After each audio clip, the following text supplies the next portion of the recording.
Devon, welcome to the show. Hey, bro. Thanks for having me. How's it going? It's going really well. I am super excited to have you here. What I'd like to do first is I'd like to take you back to growing up in Jamaica in the 70s. As beautiful as Jamaica is, it has its share of poverty, its share of unsafe areas, and you were raised in one of those areas. That area is called Waterhouse. You were in a couple of areas, but Waterhouse is one of them. It's not poverty like we know in the States. This is where you're having to make the choice to either stay home or go to school barefooted. Could you perhaps set the stage for what that felt like for you as a kid? Yeah, so Waterhouse. So you've been doing some research, boy. How about that? So I don't mess yeah, I around. grew up in Olympic Gardens. That the most notorious enclave in Olympic Gardens is known as Waterhouse. And the entire place is impoverished and violent, and yeah, that's the environment I grew up in, especially back, mid early to mid 70s, early 80s.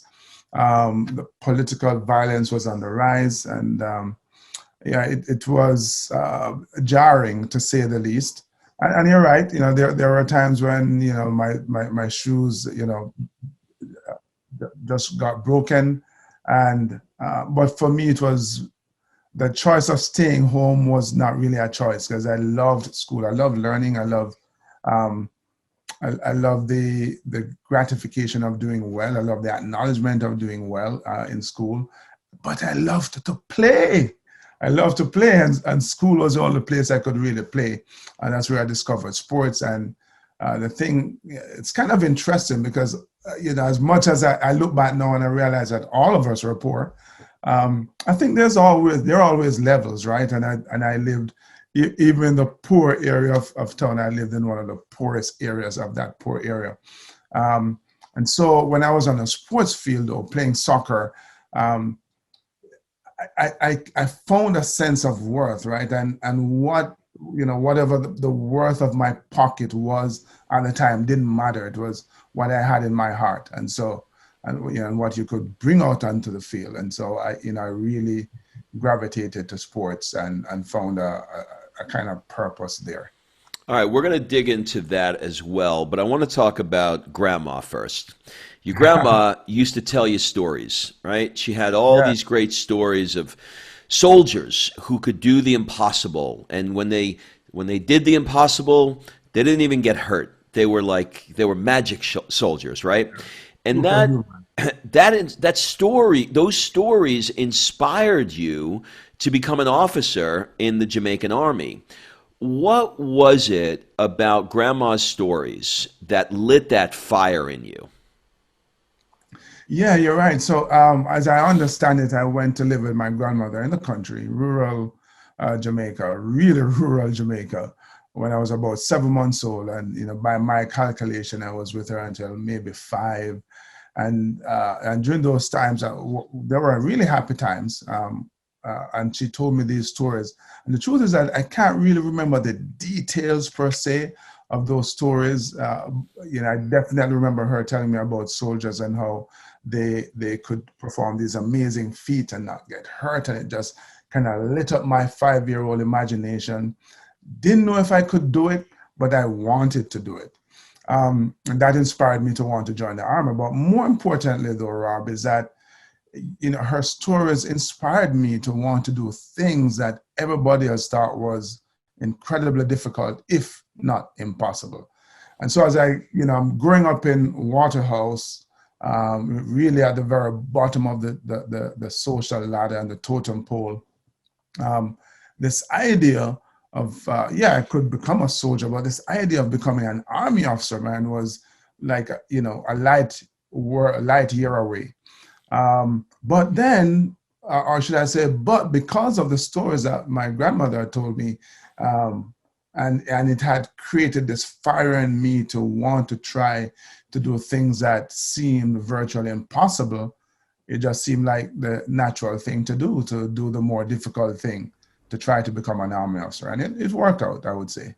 Well, she set you off in the right direction for sure. So now we've got this mix of the stories in the background that lit this fire for you, your desire to play, and you happen to have been really, really good at sport.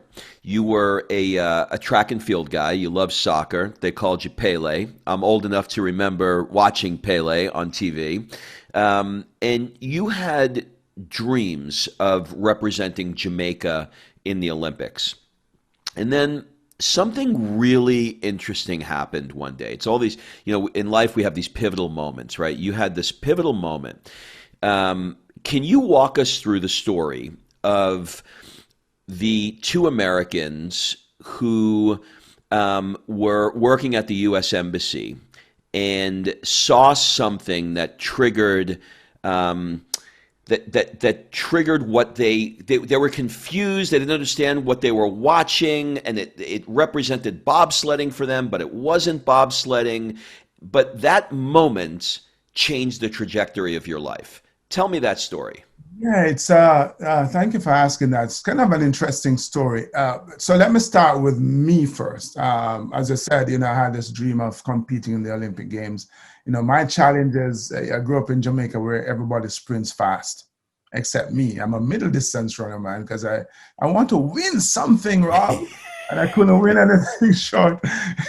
So I started running 800 meters and started dreaming of competing in the Olympic Games.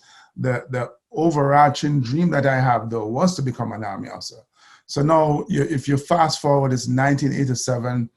I'm 21 years old, and I'm thinking to myself, so what are you going to do with your life? I mean, you have accomplished this thing. You're an army officer. Is this it? And then I kind of remembered, oh, yeah, I want to compete in the Olympics, which were coming up in the following year in Seoul, Korea. And so I started running 5 miles every morning, hoping to get fit enough to qualify for the Olympics, because that's all I knew. I mean, I know now that there was a whole lot more to the kind of training and preparation that you needed to do, but I didn't know that at the time. And I think that's a wonderful thing about having dreams, Rob. You don't have to know, man. You just have to have it and then start.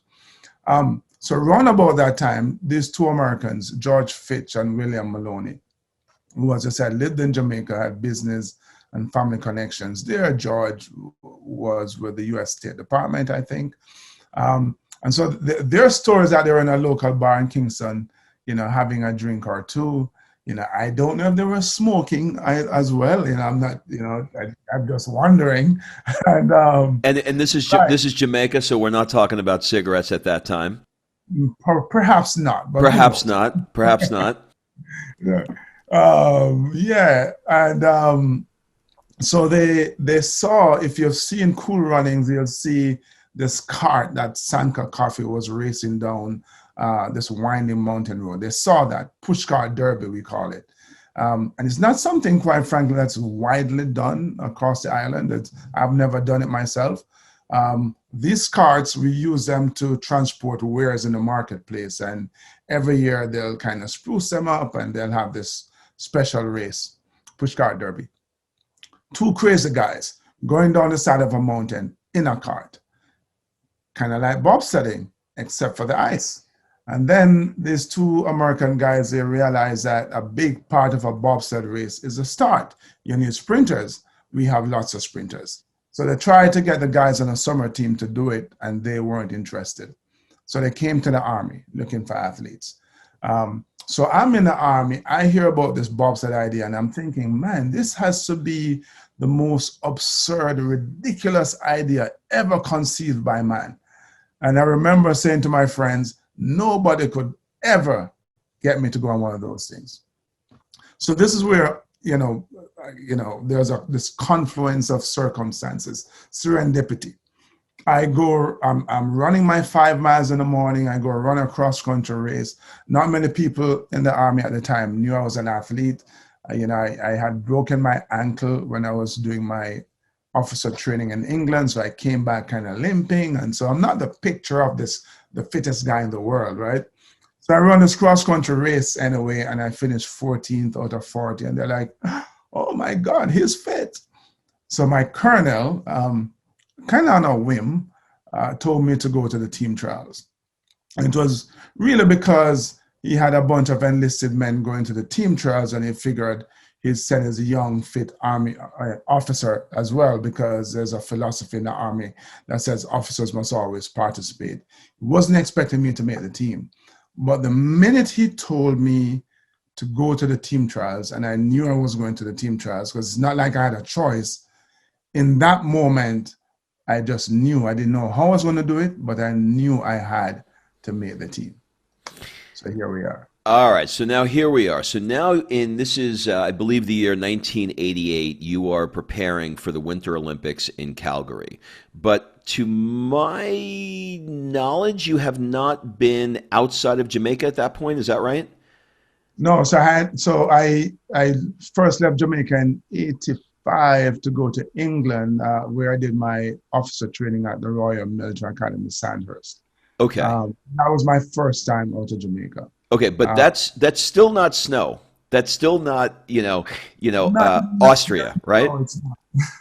All right. So now you're preparing for it, mostly on the Army base in Kingston. Okay. Mhm. So now you're pushing around this makeshift sled for 3 hours every afternoon, and you didn't have many opportunities to train in cold, snowy places like Austria. What was going through your minds when you actually took the training that you were doing in Kingston to where you would actually be doing this kind of events in snow? Like, you had to figure out, like, how did you get used to a whole new environment? Well, to be honest, the weather itself wasn't much of an issue. And I promise you, man, if you spend, a year in England training in the army and you're sleeping outside in the cold, You get used to it. even though it's not snowing, yeah, come on, bobsledding is a piece of cake. Okay. Um, well, for me, winter, even now, it's really about just bundling up. The biggest issue I have with the winter when it gets cold are my fingertips. So the bigger problem was actually going down a bobsled run. And so our first run was October '87. So the team got selected in '87 September, and we were pushing this makeshift sled on wheels in Kingston, 3 hours every afternoon during the week, 6 hours in a Saturday morning, and all the way mid-September to mid-October. And so we go off to Calgary, man, and if you've ever seen a bobsled track, and then you're thinking about going down the track and you're thinking about how fast these sleds go, it's intimidating. I bet. And I bet. and that's just like putting it mildly. Now, because I joke around a lot, Rob, when I tell people I'm scared of speed and height, they think I'm joking. No, I'm not. I'm like, and so I'm getting in a sled because I was a brake man, being a guy who had never driven a sled before. And I just remember resigning myself to this. I'm like, you know what? If I die, I die, but I'm going. You're And going to so do it. You're going to do yeah, it. I'm going, man. I'm going. And so I went. We did 3 runs that night from the halfway point. And I just remember on the third run, I was still scared to death, but I was hooked. Like, this was my sport. Now, are your parents or your friends, are they saying to you, what's going on with you? You smoking ganja? Like, are you out of your minds? Like, what are you doing?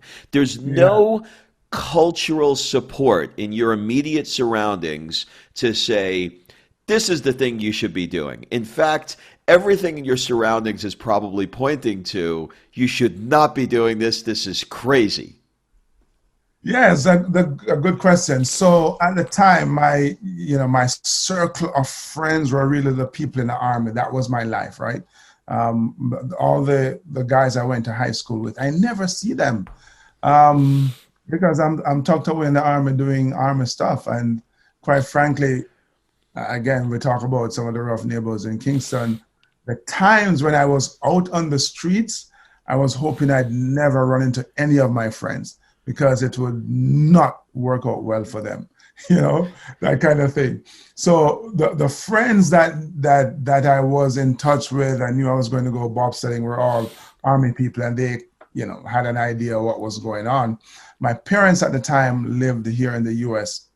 And I remember visiting my parents in Jersey, and I had back in the VHS days of a news story that they had done on us, and stuck it in the VCR. And my parents are watching it, and my dad watched in silence, and then he paused and he goes, "But Deb, this thing is really dangerous."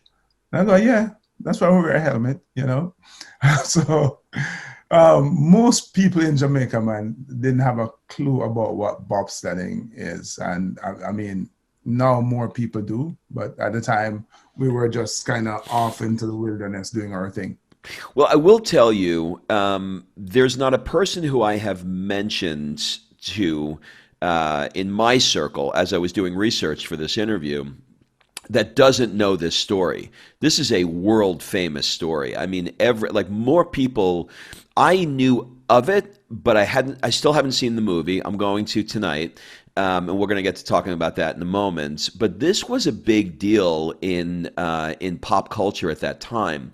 So, spoiler alert: the Jamaican team debut was disappointing. The team wound up crashing, not finishing the event, even though the world knew that you were the underdog and knew that it was a valiant effort that you guys even did this. What did that burden of losing feel like to you at that time? Oh man, awful, really. So I remember the crash so well. I remember the moment we went over, and people who have seen the crash just saw this really violent overturn of the sled, and they asked me all the time, "Were you scared? Did you think you're gonna die?" I was, my ego was hurt, bruised badly, and I was ashamed. In this, I was like, "Man, we crashed in front of the entire world. We just failed in front of the entire world. We just gave credence to all the people who felt we had no business being in the Olympic Games, and we just failed an entire country." That was a hard burden to bear. And I remember as I'm walking down the braking stretch, trying to get off the track, I'm trying to exit stage left. To my surprise, Rob, people started to cheer. And I remember I was leading the group, and one guy reached over the barriers and shook my hand and shook it. And then I had to shake every other hand after that. And I remember, you've been to Jamaica, so you probably hear people tell you soon come. I was supposed to do an interview, I believe it was with ABC, and I gave them a soon come. And by the way, if a Jamaican tells you soon come, it could mean 5 minutes, it could mean 5 years. I have not been yet. I have not done that interview yet. Because I don't know, what do you go and say to the world in the moment or right after the moment you're failed in front of the entire world?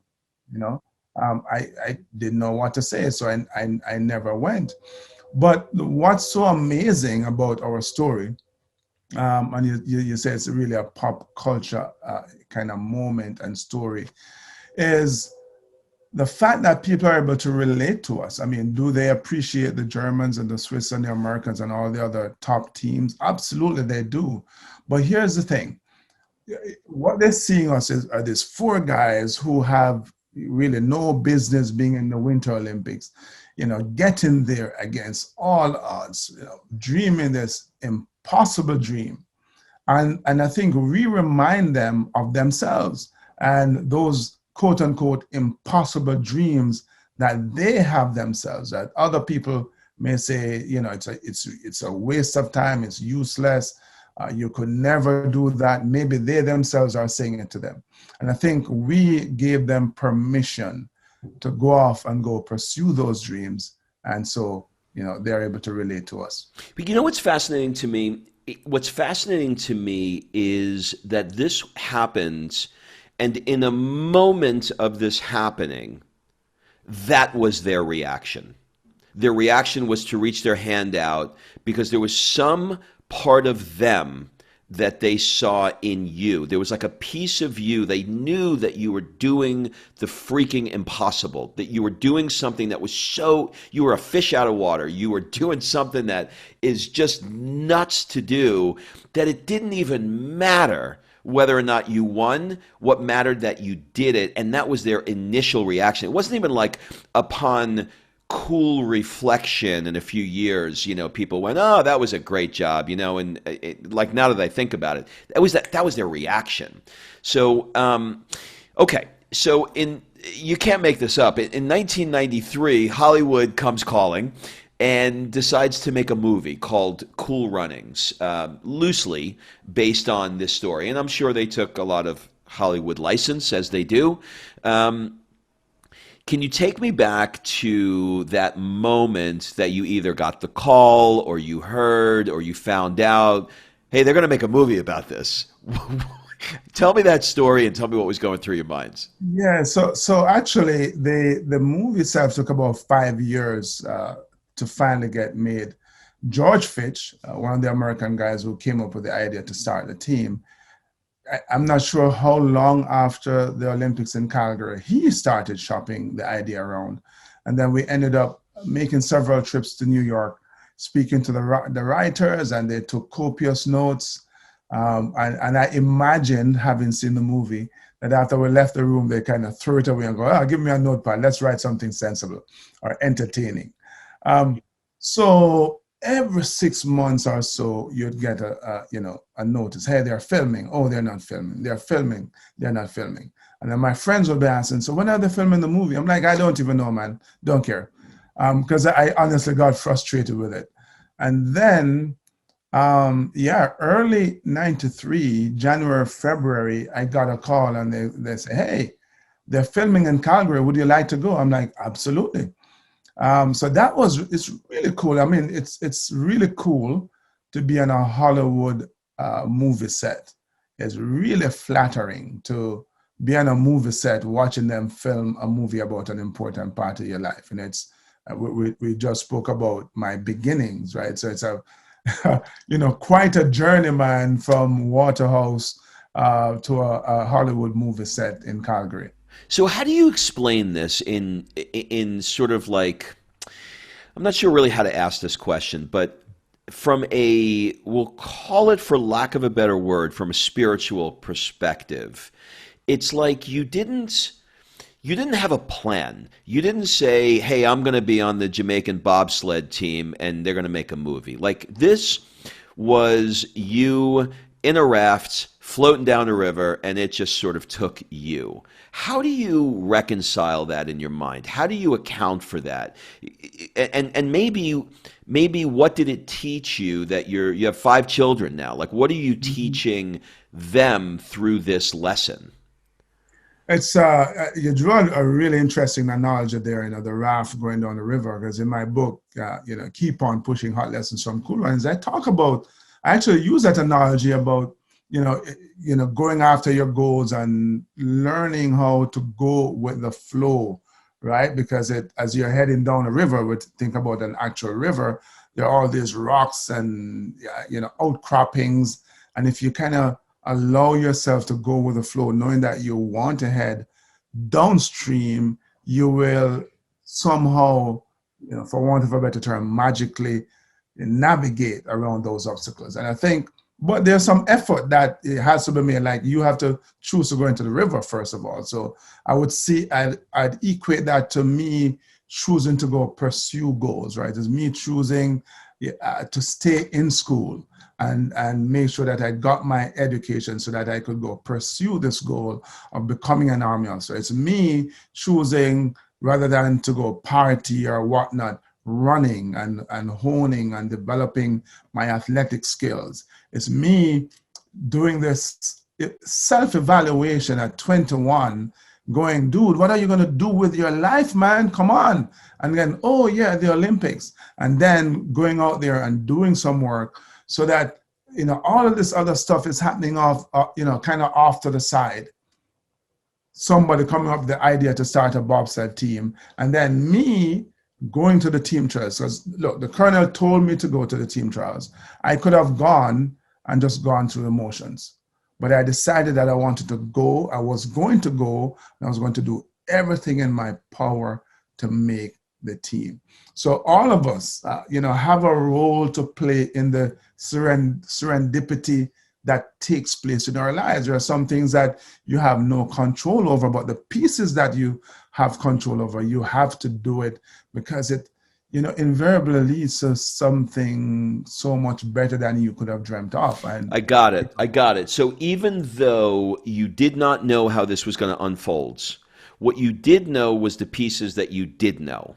And you stepped into the things that you did know, and then the next step was revealed, and the next thing happens, because you don't know when you're in a fog what the end of the mile of the road looks like. You can only see 10 feet in front of you, but you can take the action on the 10 feet in front of you.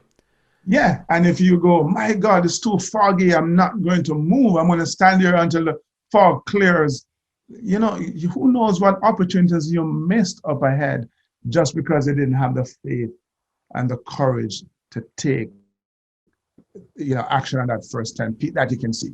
Love that. Okay, so you decided to write. You referenced one of your books. I think you've written a couple, and one of the books is called "Yes, I Can," and that is the story of the Jamaican bobsledding team. But it is a children's book. Why did you choose to write a children's book? In the early days of my speaking, I would make it a point every time I went to a new city to try and visit kids in a hospital or kids in schools in the poor side of town. And as I'm spending time with these kids, one of the things I noticed was how low their self-confidence was. And look, maybe at that age I was just, I suffered from as much lack of self-confidence as they did. How we have these really inflated opinions of ourselves. But I was really struck by that. And so I wanted to find a story that I could tell them, that could encourage them, and a cool way to do it. And so I thought of our story, the story of the Jamaican bobsled team. And then so the question is like, how do I tell that story? And run about that time, this other Jamaican author had written a children's book, and it was written to verse about this little Rastafarian kid who was being discriminated against, and his dad kind of encouraged him, and he built up the courage. And I go, aha, that's what I'll do. And so I ended up writing that book. Okay, so now you yourself have 5 children. Why do you have 5 children? What are you on a death wish? 5 kids?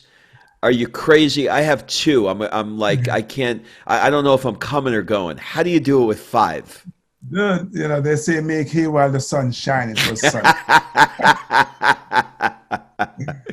All right. On a serious note, I have 5 kids, and people ask me all the time. So what achievement are you most proud of? And I'll always say, man, the thing I love being called the most is daddy. Oh, that's wonderful. Love being a dad, and being responsible for guiding these. Then a couple are young. I'm a granddad now, so I'm getting up there, man. My dad used to say to me, he used to kid around with me, and he'd whisper, "You know why me and your mother will never get divorced?" And I said, "Why?" He said, "Because none of us want the kids." I'm gonna have to remember that one. That's funny.